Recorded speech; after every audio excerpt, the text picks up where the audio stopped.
Recordemos un momento, clasificatorias para el Mundial de Brasil. Se enfrentaba Perú contra Argentina, eran puntos muy importantes en el Nacional de Lima. Minuto 15, 20, foul en el área argentina, penal a favor de Perú. Impresionante. Y entonces, era un gran momento para ponerse adelante en el marcador. Teníamos muchos delanteros, teníamos a Farfán, teníamos a Pizarro. Yo les pregunto, ¿ustedes tendrían dentro de las posibilidades de que patee Pizarro? La gente que sabe el resultado, que recuerda qué pasó en ese penal, no pondría de ninguna manera a Pizarro. En cambio, la gente que no lo recuerda bien, lo tendría como una opción. Porque claro que es una opción, porque es un delantero, era uno de los más importantes delanteros de su época. Era una gran opción. Sin embargo, los que ya saben el resultado dirían, no hay forma de ninguna manera, ni siquiera estaría en la lista de opciones, ni siquiera los convocaríamos. Miren ustedes, aquí nuevamente el efecto, el sesgo del resultado hace que nosotros no podamos ver el proceso. Es como sucede mucho cuando alguien está manejando un carro y se encuentra con un atolladero, un cruce de carros y alguien aparece por ahí diciendo, oye, hubieras tomado esta otra ruta. Ah, claro, buena idea, pues hubiera tomado, pero ya no puedo. En este momento, cuando tú ya ves el resultado, puedes decir, efectivamente, debí haber tomado eso, pero en el proceso, en el camino, yo no sabía el resultado. Cuando nosotros ya conocemos el resultado, creemos que el proceso es muy fácil de decidir. Sin embargo, cuando no tenemos un resultado obvio, cuando no tenemos información obvia, no podemos tomar decisiones. Sin embargo, nuestro cerebro es muy capaz de recordar mucho el final. ¿Y por qué? Porque nuevamente pensamos en la organización de nuestro cerebro, entre nuestro hipocampo y nuestra amígdala. La amígdala es el corazón emocional. Si la amígdala, por ejemplo, ve que el resultado ha sido positivo, se emociona la amígdala y le dice al hipocampo, recuerda este momento. Cuando recordamos ese momento, opacamos todo lo que ha pasado para lograr eso. En cambio, si hubiera sido un resultado negativo, también la amígdala dice, recuerda este momento, hipocampo, recuérdalo. El hipocampo lo recuerda y nuevamente olvidamos todo el proceso. Si nos fue bien, pensamos que todo se hizo bien y si nos fue mal, pensamos que todo se hizo mal cuando no necesariamente eso es así. A esto le llamamos entonces el sesgo de resultados. Seamos cuidadosos porque a veces juzgamos todo el proceso por el final. A veces el final ha sido bueno y el proceso no tan bueno. Veamos cómo podemos mejorar el proceso. Quiero que estén súper atentos a la historia que les voy a contar, porque al final les voy a hacer una pregunta y a ver ustedes qué deciden. Esta es la historia de Rafael. Rafael es una persona que tiene una vida desordenada, trabaja mucho, duerme mal, fuma, no come con inteligencia, no come comida balanceada. Y una mañana él siente un hincón en el corazón, un hincón fuerte. Pero bueno, dice, no pasa nada, basta con trabajar, tengo que seguir mi vida. Y sigue haciendo su vida. A los 2 o 3 días nuevamente siente un hincón, pero ahora mucho más profundo en el corazón. Y él dice, no, aquí hay algo, hay algo raro. Va al médico, el médico le hace una serie de exámenes y efectivamente tenía un problema en el aorta. Entonces, no, tenemos que hacer algo. Le dice, y el médico se acerca, y esto es muy importante en la historia, y el médico le dice, mire señor, si usted quiere llegar a los 65, 70 años, necesitamos hacer una operación. Pero es una operación al corazón abierto, y tiene usted un 8% de que la operación salga mal. Entonces, piénselo, reflexione y usted me dice si es que está de acuerdo o no con operarse. Entonces, Rafael piensa toda la noche si se opera o no se opera y toma una decisión. Y fue la última decisión que tomó en su vida. Rafael murió en la operación. Si ustedes hubieran sido médicos, o ¿qué opinan ustedes sobre la pregunta, sobre la propuesta del médico? ¿Creen que fue una buena propuesta la que hizo el médico, que se operara o no se operara, sabiendo las condiciones, que él tenía 55 años, sobre su vida? Bueno, esta fue una de las investigaciones que se hizo en la Universidad de Pensilvania. Les cuento un poco. En la Universidad de Pensilvania se le hizo esa misma historia a dos grupos. Solo que al segundo grupo, en vez de contarle que Rafael había muerto, Rafael había sobrevivido. Y se les pregunta si es que ustedes creen que el médico hizo y dio un buen consejo de operar al paciente.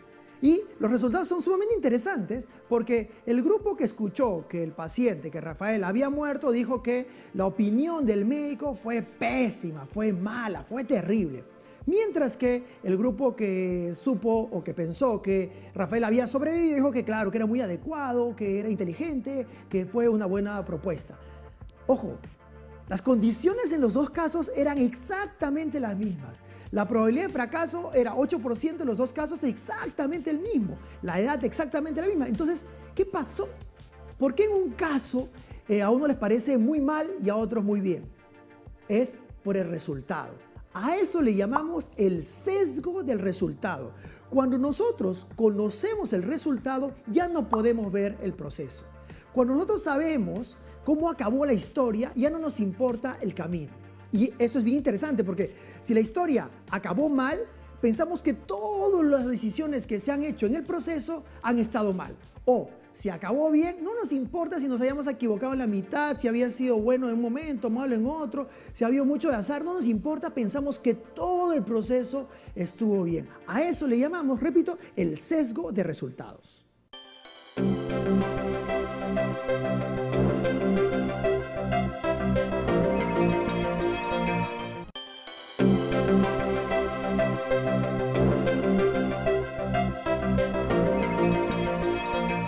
Mi querida tribu, seguimos hablando sobre este concepto tan complejo de cómo el resultado afecta nuestra toma de decisiones. Si nosotros sabemos el resultado, vamos a pensar que si el resultado ha sido bueno, pensamos que todo lo que hemos hecho ha sido adecuado. Si el resultado ha sido malo, pensamos que todo lo que hemos hecho ha sido malo. Y no necesariamente es así, pero así funciona nuestro cerebro. Estoy junto a David Lauren, él es economista conductual, que además es una mirada completamente distinta a cómo la gente toma decisiones. O sea, la mirada de la economía conductual. Además, tenemos a premios Nobel en economía trabajando sobre eso, sobre la economía conductual. David, ¿cómo estás? Bienvenido. Miguel, muchas gracias por invitarme a este programa que he visto que se ha convertido en el referente de comportamiento humano. Qué bacán. En cuanto al comportamiento humano, sí, muy interesante. Oye, ¿y por qué este asunto del sesgo de resultados? O sea, ¿por qué nos volvemos tan miopes cuando un resultado ha sido positivo o negativo con el proceso? O sea, no le damos bola al proceso, sino es que con el resultado. En general, solemos no darle bola al proceso por algo que Kahneman llama de esta manera. Tenemos dos personas dentro de nosotros, el yo que recuerda y el yo que experimenta. ¿Sí? El yo que experimenta es el que vive el proceso, está en el inicio, en la mitad y en el desenlace. Ajá. Pero el yo que recuerda es el que se acuerda de la intensidad y del final. Ajá. Entonces, te voy a poner un ejemplo. ¿Sí? Estuve de viaje, de vacaciones. A ver, un toque, solo para que sepan que David se ha venido preparado con mi pizarra. Con su tabla. Entonces, sí. Estuve por Europa, ¿no? Varias ciudades, y la gente cuando llegué me dijo, oye David, ¿cuál es la ciudad que recomendarías viajar? Y yo le dije, Lisboa. Y siempre decía Lisboa. Entonces, después yo me puse a preguntar y a cuestionar, ¿por qué Lisboa? O sea, tú te empezaste a preguntar a ti mismo, ¿por qué decías tú Lisboa? Exactamente. ¿Por qué Lisboa? Si Lisboa tampoco, no es como París, ¿no? Entonces me di cuenta de ciertos detalles. Primero, Lisboa fue la ciudad que yo visité al final. De acuerdo. Fue la última ciudad que visité. Y además me metí una juerga impresionante. De acuerdo. ¿Sí? Entonces la pasé muy bien. Pero solo estuve un día ahí, ¿no? Un día ahí. Pero fue la última ciudad en la que estuve. Yo diría, nivel de felicidad, 10. De acuerdo. ¿Sí? Pero yo estuve en otras ciudades, por ejemplo en París, 5 días. Y yo diría, nivel de felicidad, 8. De acuerdo. ¿Sí? Nivel de felicidad, 8. Entonces vamos a mostrar este gráfico. ¿Sí? Miremos. A ver. Por acá, nivel de felicidad. ¿Sí? Yo tengo acá, estuve en París. Todo este bloque significa París. París. ¿Sí? Nivel de felicidad, 8. ¿Sí? Duración, 5. 5 por 8. Vamos ahí. 40. Exactamente. Entonces, ¿puedes decir que has tenido 40 de felicidad? 40 puntos de felicidad. En París. En París. Ya, ¿sí? de acuerdo. Vamos con Lisboa. Tuve 10 de felicidad, pero solo estuve un día. 10 por 1. 10. 10.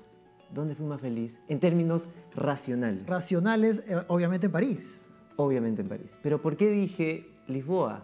¿Por qué decía convencido Lisboa? El fondo de pantalla de mi celular es Lisboa. ¿Por qué? Porque fue el último y tuvo la mayor intensidad. Claro. Kahneman habla de eso, del final y la intensidad. Y eso es muy interesante porque nos puede hablar, por ejemplo, te cuento de un caso de una empresa colombiana que asesoramos. Ellos tuvieron un cambio de gerencia, ¿sí?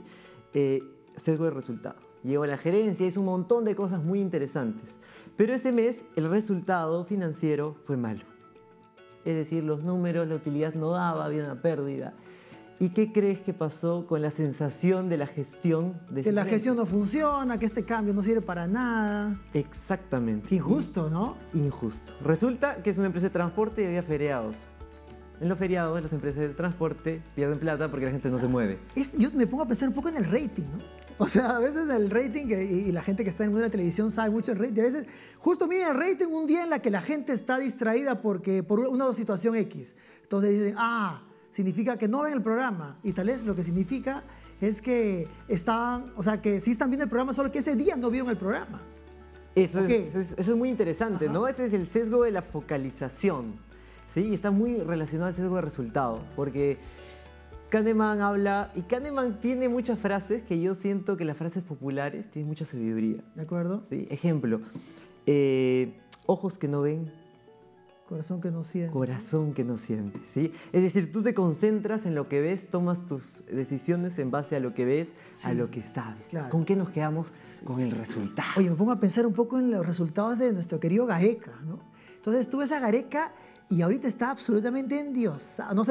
Él es un tipo muy humilde, muy sencillo. Sin embargo, yo estoy seguro que si alguien dice quiere que sea presidente alguien, y escogen a Gareca, ¿no? Si quieren que sea tu esposo para siempre, pues piensa en Gareca, porque sientes que es como que el que lo ha hecho todo bien, y seguramente han habido muchos errores en el proceso, pero como el resultado ha sido positivo, ya no somos capaces de ver el medio, el camino, el proceso. Exactamente, y en el caso de Gareca hay algo muy interesante, cumple con todas las características que hemos hablado y del viaje que te conté. Ajá. Su resultado se dio, íbamos al perno.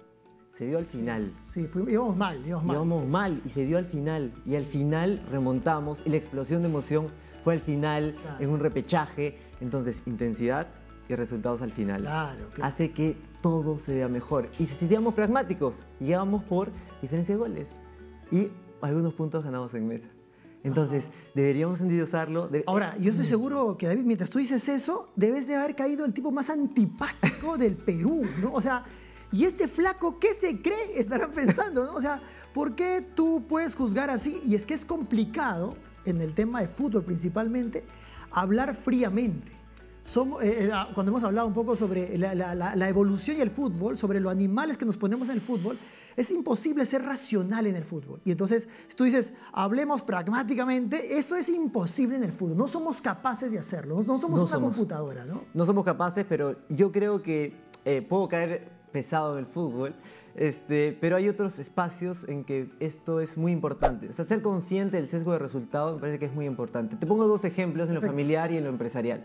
En lo familiar uno puede tomar pésimas decisiones y irse en contra de alguien. Ejemplo, ¿sí? Mi papá es doctor, es médico, ¿no? Entonces, de chiquitos éramos muy inquietos en casa y yo estaba jugando con una llave y ¡pum! Lancé la llave y la llave fue volando y ¡pum! Le rompí la cabeza a mi hermano. Qué linda. ¿No? Entonces, le rompí la cabeza y el resultado, ¿cuál es? Una cabeza rota. Sí. Entonces, mi papá llega a casa, le dice, mamá, pero tienes que mirar a los chicos, mira, que es todo predecible, claro. No puedes jugar con una llave porque te puede romper la cabeza. Eso es obvio cuando ya has roto la cabeza, sí, ¿no? Antes, ¿quién se iba a imaginar que alguien está jugando con una llave y le va a romper la cabeza al hermano? Claro. Entonces, hay que tener cuidado cuando tomamos ese tipo de decisiones en lo familiar. O sea, creemos que como...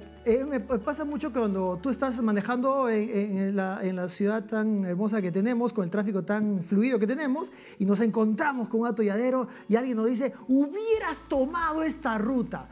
Y tú dices, sí, pues hubiera tomado, qué tonto que soy. Claro, ahorita lo sabes porque viste el resultado, pero en ese momento no tenías esas herramientas, ¿no? Y otra frase popular sabia, ¿no? Que después de la batalla todos somos generales. Claro.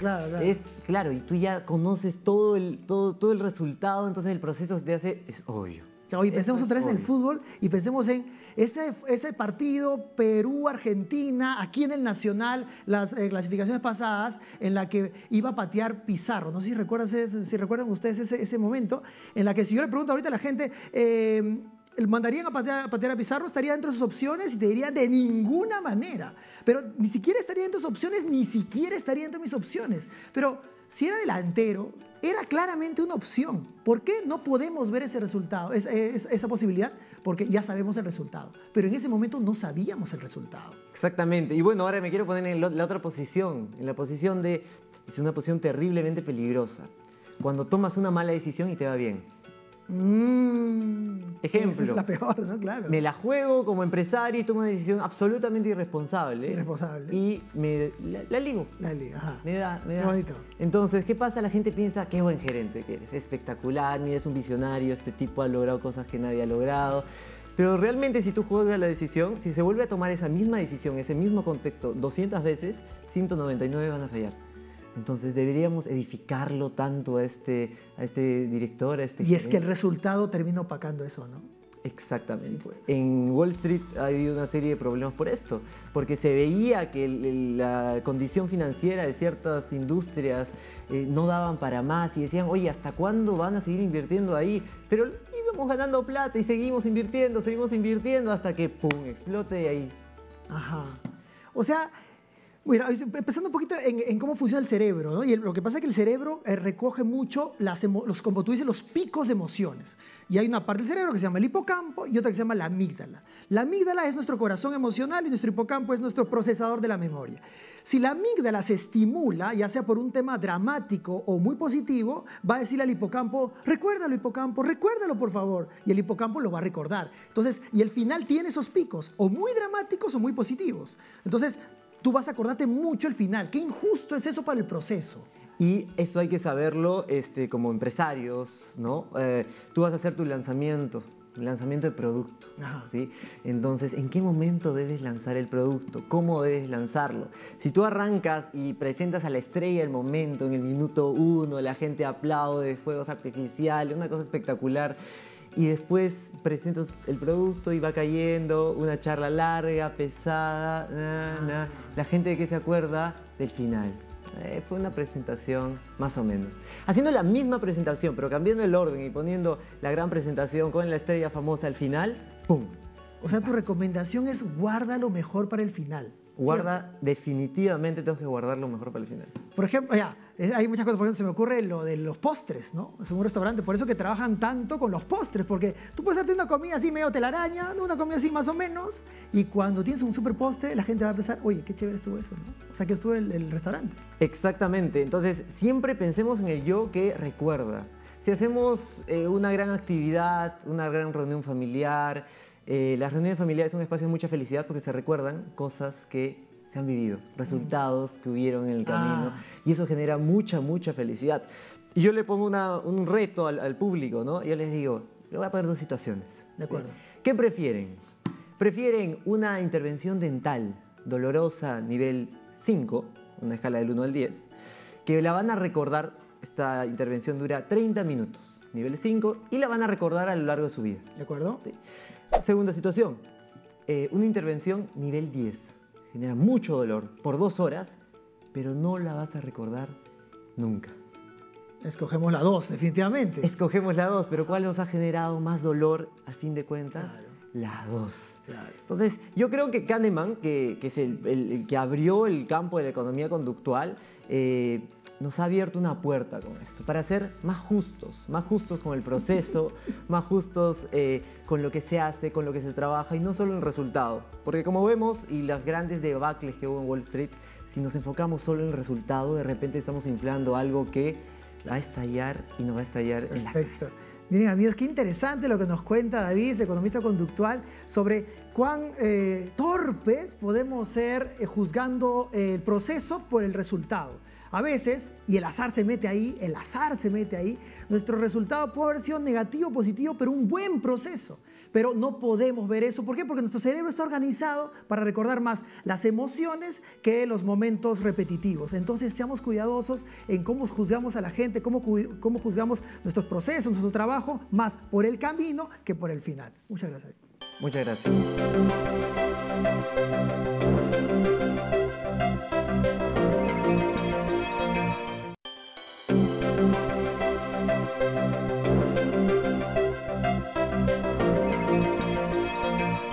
¿Sabías que el efecto halo hace que tengamos un sesgo cognitivo por el cual la percepción de un rasgo particular influye en la percepción de todo un proceso?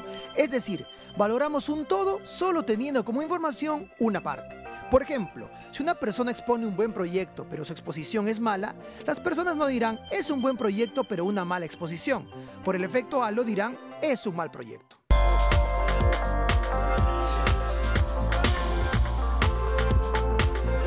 La rara del día de hoy es sesgo de resultado. Sesgo está relacionado a cambiar de dirección, torcer una dirección. Y sesgo de resultado es que el resultado modifique el proceso. Por ejemplo, cuando hemos hecho algo y nos ha ido bien, si el resultado ha sido positivo, eso opaca nuestro análisis, nuestra crítica sobre el proceso. Todo lo vemos muy bien. El camino ha sido espectacular. Seguramente no ha sido totalmente espectacular, pero como el resultado ha sido bueno, el sesgo hace que no veamos nada de manera crítica. En cambio, si el resultado ha sido negativo, todo va a ser exacerbadamente crítico. Todo está mal, todo el camino está mal, todo el proceso está mal. ¿Cómo utilizamos el término sesgo de resultado en la vida diaria? Por ejemplo, digamos que un día cualquiera tú tienes un examen y no has podido estudiar, dijiste para después, dijiste mañana, dijiste pasado, hasta que llegó el día. Te levantas a las 3 de la mañana y te pones a estudiar de paporreta, bla, bla, bla, bla, y te lo aprendes. Vas al examen y tienes un buen resultado. Entonces, tienes un sesgo de resultado porque dices, entonces esa es la forma de estudiar. Me levanto todos los días a las 4 de la mañana, no estudio antes, no. Me levanto a las 3, 4 de la mañana y listo. Con eso suficiente. Cuando todos sabemos que nuestro cerebro no funciona así, que nuestra memoria no funciona así.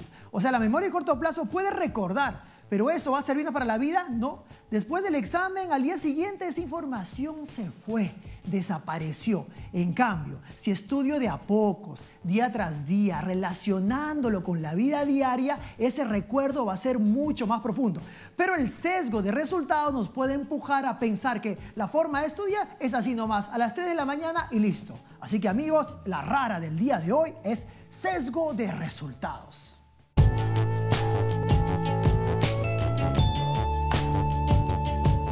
Mis queridos amigos y amigas, hoy día hemos hablado sobre el sesgo de resultado. Cómo nos concentramos tanto en la última parte del proceso y nos olvidamos del proceso. Si hemos alcanzado la victoria, y aquí hemos creado unas imágenes para que ustedes se ilustren un poco más, si hemos alcanzado la victoria, nos olvidamos del proceso y pensamos, y nuestro cerebro que se queda inundado sintiendo que todo lo que se hizo bien. Cuando todos sabemos que no necesariamente es así. Pero no importa, tu cerebro está lleno de dopamina, lleno de placer y no puede ser capaz de recordar lo malo del camino. En cambio, ¿qué pasa si no alcanzamos los objetivos? Ahí es donde sucede lo contrario. Pensamos que todo el camino estuvo mal cuando no necesariamente eso fue así. Pero estamos llenos de rabia, llenos de angustia, en términos cerebrales estamos llenos de cortisol y creemos que todo fue negativo. Y además lo recordamos mucho. Porque recuerden ustedes que el hipocampo y la amígdala trabajan juntas. El hipocampo es nuestra suerte de procesador de la memoria y nuestra amígdala es nuestro corazón cerebral. Cuando la amígdala le dice al hipocampo que lo recuerde, el hipocampo lo hará. Y la amígdala, cuando está muy feliz o cuando está muy triste, le va a pedir al hipocampo que lo haga y el hipocampo va a recordar. Entonces, entendamos que nuestro cerebro naturalmente va a tratar de recordar más los momentos picos emocionales que los otros, pero nosotros podemos concentrarnos en que eso mejore y así nuestro cerebro hacerlo más eficiente. Ahora sí, nos vamos a los 3 tips del día de hoy, pero no sin antes recordarles, amigos, que tenemos que seguir conectándonos. Muchísimas gracias a toda la gente que está escribiendo. Hay muchísimos mails. Estamos tomándonos el tiempo para analizar uno por uno. Y no se olvide de escribirnos en las redes sociales, el correo laneuronareina@tvperú.go.p, en el Twitter @laneuronap, en el fanpage del Facebook La Neurona Oficial. Por ejemplo, Cecilia nos dice: hablemos sobre aromaterapia y neurología. Gracias, Cecilia, lo vamos a hacer. Vamos a ampliar el primer programa que hicimos sobre eso. Natalia Pacheco nos dice: procrastinación. Necesitamos hablar más sobre procrastinación porque tal vez es uno de los males más grandes que existen ahora en el mundo actual. Porque tenemos demasiada información, nos llega información de todos lados y estamos muy propensos a procrastinar. Gracias, Natalie, lo vamos a hacer. Raquel nos dice, ya es una pregunta interesantísima: ¿uno puede ser capaz de enamorarse de 2 o 3 personas a la vez? Muy interesante esa pregunta. Vamos a consultar a los especialistas en el tema y a ver qué encontramos de solución. Y ahora sí, nos vamos a los 3 tips del día de hoy. Tip número 1. Mis queridos amigos y amigas, no se olviden que debemos de concentrarnos en el proceso. Traten de focalizar su conexión al proceso. Su cerebro naturalmente va a pensar en el final, si se logró o no se logró. Y claro, es lógico hacerlo, pero nosotros podemos concentrarnos en el proceso, analizar punto por punto qué se hizo bien y qué se hizo mal. Pero ¿cómo hacemos eso? ¿Qué tenemos que hacer? Y aquí nos vamos al tip número 2. Pregúntense todo el tiempo, analizando el proceso: ¿cómo lo puedo hacer mejor? Y esa es la pregunta más incómoda que existe, pero además nos ayuda a crecer un montón. ¿Cómo lo pude hacer mejor? Salgan de su zona de confort. Lo normal es que uno diga: si me fue bien, lo voy a hacer. Si me fue bien, ya estoy sobreviviendo. Pero ¿qué tal si puedes más? ¿Quién sabe si puedes llegar al cielo, a las estrellas? Si tú sientes que ya hiciste todo, pues ya hiciste todo. Tal vez hay más, pero para eso tienes que preguntarte en el proceso: ¿cómo lo puedo hacer mejor? Tip número 3. Quiero recomendarles este libro súper interesante, fácil de leer, de Martín Tedás, Casualmente. El libro se llama Casualmente. Es un libro que habla sobre qué pasa con nuestro cerebro cuando tomamos decisiones, cuánto nuestras decisiones están empujadas por el azar y cuánto hay de sesgo de resultados. Cuando alcanzamos el objetivo pensamos que el camino estuvo perfecto, cuando no necesariamente es así. Tenemos que preguntarnos, ¿se acuerdan el tip número 2? Tenemos que preguntarnos: ¿cómo lo puedo hacer mejor? Este libro está buenazo. Mis queridos amigos, eso ha sido todo por el día de hoy.